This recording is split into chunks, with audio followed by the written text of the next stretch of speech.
BMP, Best Management Practices, Immature Plant Management and Land Development Strategies. The nature and nurture of sustainability.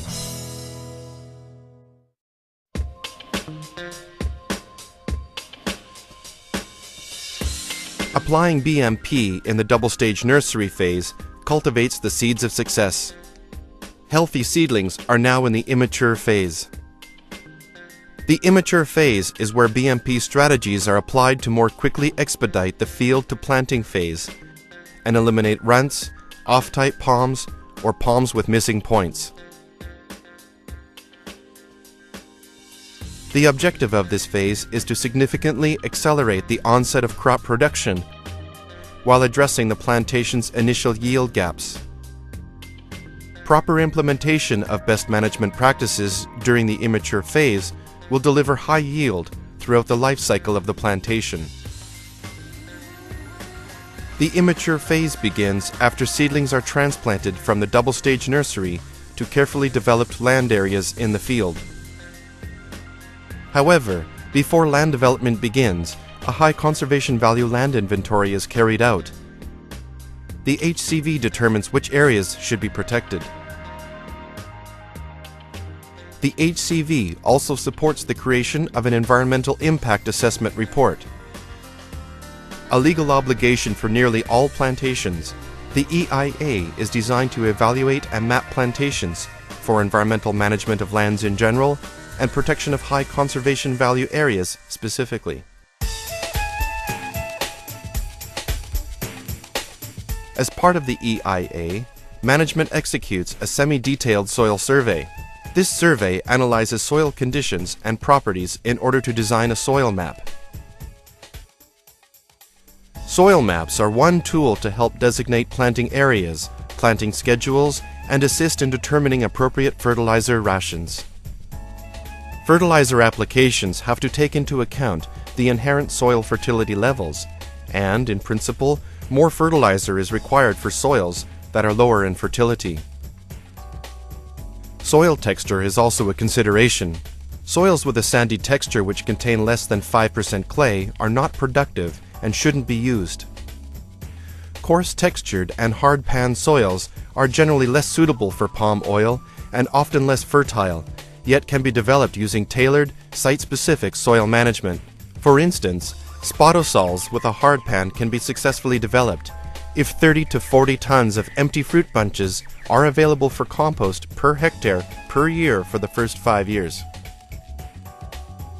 With HCV, EIA, and soil maps completed, the best and most productive planting areas can now be determined.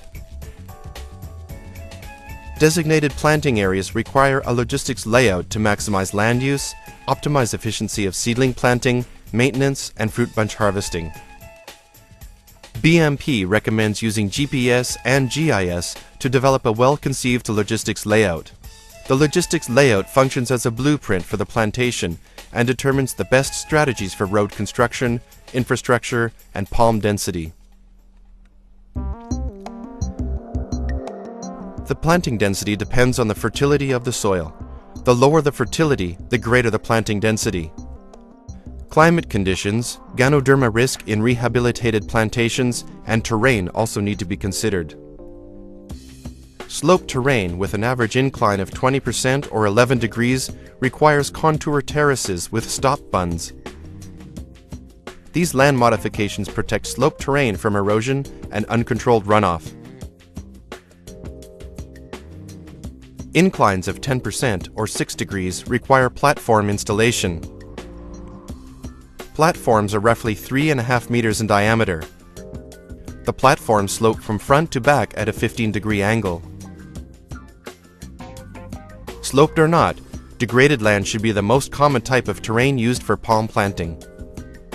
These areas are generally covered either by secondary forest, scrub, or alang-alang, the latter being the easiest type of degraded land to clear. Clearing alang-alang is a 3-step process. In the first phase, the land is rolled using a tractor-drawn roller. Then 3 rounds of glyphosate herbicide are applied. And finally, legume cover plants are sown to fix nitrogen.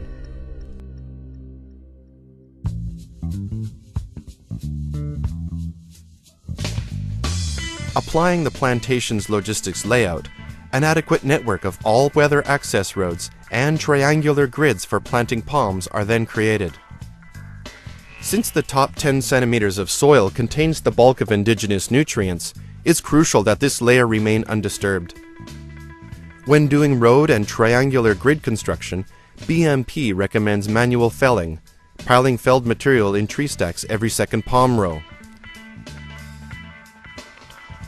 If heavy equipment is vital for stacking felled material, BMP suggests careful use of a shear blade in combination with a stick rake, as opposed to a flat-bladed dozer. BMP strongly suggests using GPS and GIS equipment for accurate road planning, baseline planting points, and assistance in positioning timber stacks. With roads and grids in place, the second alang-alang clearing process, involving a 3-stage application of glyphosate herbicide, is implemented. With all alang-alang removed, holes are dug for planting the seedlings. To further close yield gaps, planting holes are equidistant in the triangular grid. In mineral soils, palms are planted so that the base of the palm bowl is level with the surrounding soil. Soil is firm and evenly consolidated around the base of the seedling. Planting holes should be 10 centimeters wider and deeper than the size of the polybag. The IP&I Field Handbook, Immature, provides further guidance.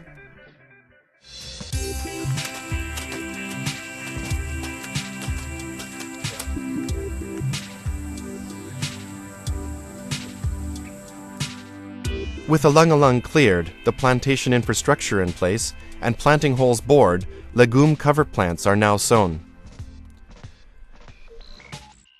Along with fertilizers and crop residues, legume cover plants provide nutrients for optimal growth.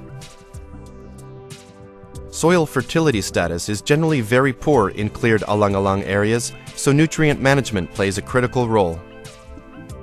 Cover plants contribute by fixing and adding atmospheric nitrogen to soil, reduce soil erosion, and when properly planted and cared for, outcompete weeds that restrict growth. They also simplify inter-row maintenance while lowering labor costs. Cover plant seed mixture may consist of Puraria phaseoloids, Calipogonia mucinoids, and Centrosema pubescens. Depending on needs and goals, specific legume cover plants may be appropriate. IP&I's Oil Palm Management for Large and Sustainable Yields provides further guidance. Before planting legume cover plants, a 1-to-1 ratio of rock phosphate is mixed with the seeds. BMP recommends 7 kilograms per hectare of cover plant seed mixtures. Seeds need to be evenly spaced between the palm rows in 5 drills. Depending on the terrain, additional silt pits may be required to capture eroded soil and surface runoff. 1 week after cover seed germination, 50 to 100 kilograms of NPK fertilizer is applied to each hectare to accelerate plant growth. Legumes with small dark-colored leaves have a phosphorus deficiency induced by low soil fertility conditions. To correct this, 1 ton of reactive rock phosphate is applied. Necessary investments in phosphate fertilizers will be quickly recovered through the improvement of palm growth, nitrogen supply, and the reduction of weeding costs. Hand weeding is required during the first 3 months of cover plant growth. After 3 months, hand weeding can be replaced by herbicide application, which is regularly applied for the remaining 20 months until crop harvesting. Cover plants, combined with nutrient and location management, have now optimized growing conditions. Palm seedlings are now transported from the double-stage nursery for planting.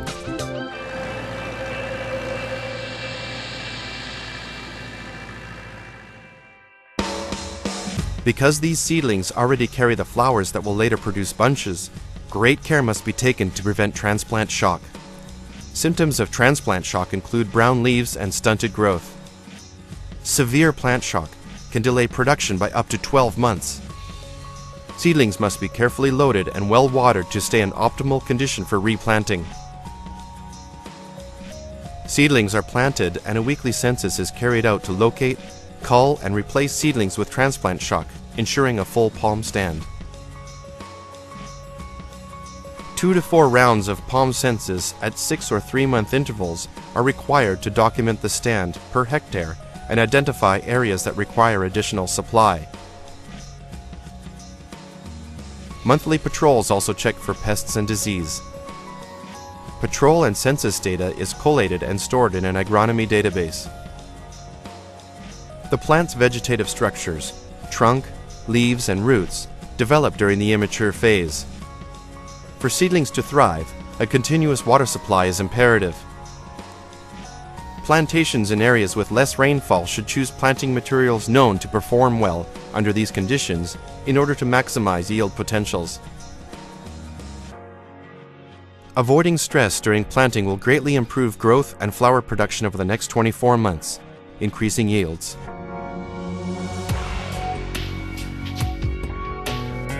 Once planted, seedlings require weeded palm circles in order to receive the maximum benefits from fertilization. Since herbicide sprays might damage plant growth during this early development stage, BMP recommends hand weeding of palm circles. Growing palms need a steady supply of nutrients. The indigenous supply of nutrients from low fertility tropical soils usually cannot meet the nutrient demands of growing palms. So fertilizer supplements of nitrogen, phosphorus, potassium, and magnesium will likely be required. IPNI, the International Plant Nutrition Institute, has developed the 4R nutrient stewardship concept, which helps guide fertilizer application. 4R. The right fertilizer source applied at the right rate, in the right place, at the right time. Fertilizer should be spread evenly over hand-weeded circles using calibrated cups. Dumping fertilizer into weeded circles results in very poor uptake, as well as potentially damaging roots beneath the piles. Aside from traditional fertilizer, empty fruit bunches are used as organic fertilizer. During the first and second years of the immature phase, 25 tons of empty fruit bunches per hectare should be applied beginning soon after planting and annually thereafter.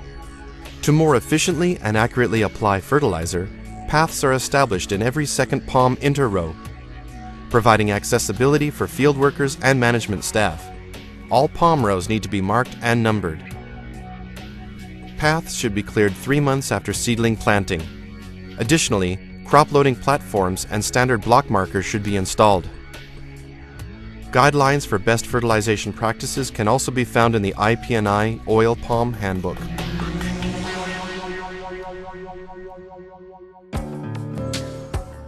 Identifying potential growth constraints is crucial.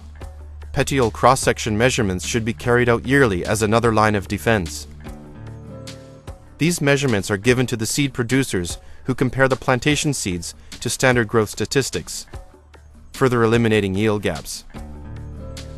Palms which exhibit signs of stress, plant shock, or appear flat-topped need either to be culled or more adequately supplied with the proper amount of moisture and nutrients.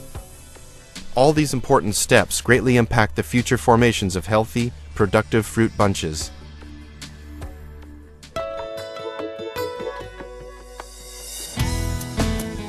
Through BMP, yield gaps are eliminated and maximum results achieved.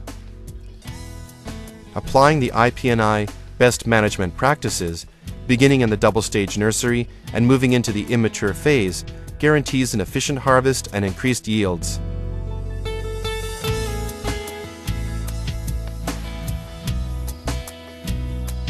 BMP, Immature Plant Management and Land Development Strategies. Smart, efficient, effective.